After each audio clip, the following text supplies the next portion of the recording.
काल रात्री उशिरा दिल्लीमध्ये भाजपच्या मुख्यालयात झालेल्या केंद्रीय निवडणूक समितीच्या बैठकीनंतर रात्री 1 वाजता केंद्रीय गृहमंत्री अमित शहा यांच्या निवासस्थानी महाराष्ट्राचे मुख्यमंत्री एकनाथ शिंदे, उपमुख्यमंत्री अजित पवार आणि उपमुख्यमंत्री देवेंद्र फडणवीस, भाजपचे प्रदेशाध्यक्ष चंद्रशेखर बावनकुळे यांच्यामध्ये सुमारे 2 तास बैठक झाली।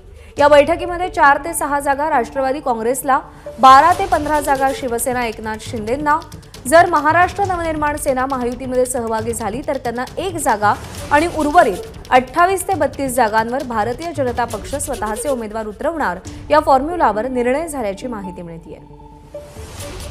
सोमेश कोलगे आपले प्रतिनिधी सध्या आपल्या सोबत आहेत। सोमेश, जागा वाटपाच्या फॉर्म्युला संदर्भात काल दिवसभरामध्ये दिल्लीमध्ये नेमक्या काय घडामोडी घडल्या, कोणता फॉर्म्युला आता उदयाला आलाय? प्रज्ञा, आपण लक्षात घेतलं पाहिजे की काल रात्री जवळपास 2.25 तास ही बैठक, 2.25 तासापेक्षा जास्त वेळ 2 तास ही बैठक केंद्रीय गृहमंत्री अमित शहा यांच्या निवासस्थानी सुरू होती आणि या बैठकीमध्ये अंतिम शिक्कामोर्तब झाल्याची शक्यता आहे। पूर्ण माहिती जी आपल्याला मिळते त्यानुसार महायुतीच्या जागा वाटपावर जवळपास शिक्कामोर्तब झालेलं आहे। आता काही जागा ज्या होत्या ज्यावर राष्ट्रवादी काँग्रेसचाही दावा होता आणि भाजपचाही होता, काही जागांवर भाजप उमेदवार उतरवण्यास इच्छुक होतं, तर त्याचवेळी एकनाथ शिंदे गटही ती जागा मागत होता।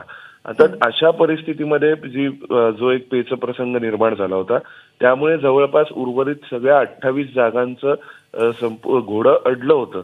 काल अमित शहा यांच्या निवासस्थानी झालेल्या बैठकीनुसार 28 भाजप, एक जर महाराष्ट्र नवनिर्माण सेना महायुतीत आली तर, कारण त्यांच्याविषयी अजून अंतिम निर्णय झालेला नाहीये महायुतीचा, तर नाहीतर मग ती जागा सुद्धा भाजप, असं 28 ते 32 भाजप, एकनाथ शिंदेंना 13 ते 15 जागा आणि 6 म्हणजे 4 ते 6 जागा या राष्ट्रवादी काँग्रेसला, अशी एकंदर ढोबळमानाने चर्चा झाल्याचं आपल्याला कळतंय। आणि त्यानंतर मग या ठिकाणी ज्या मुख्य आता प्रश्न होता की कोणत्या जागेवर कोण लढणार, तर त्याबाबतचा निर्णय सुद्धा आजच्या दिवसभरामध्ये होईल। म्हणजे कालच्या बैठकीमध्ये त्याबाबतही अंतिम शिक्कामोर्तब झाल्याची माहिती मिळते। प्रज्ञा, सोमेश, या अपडेटसाठी धन्यवाद, पण विनंती की सोबत राहा, कारण आणखी काही बातम्यांचे अपडेट जाणून घ्यायचे। एबीपी माझा, उघडा डोळे बघा नीट।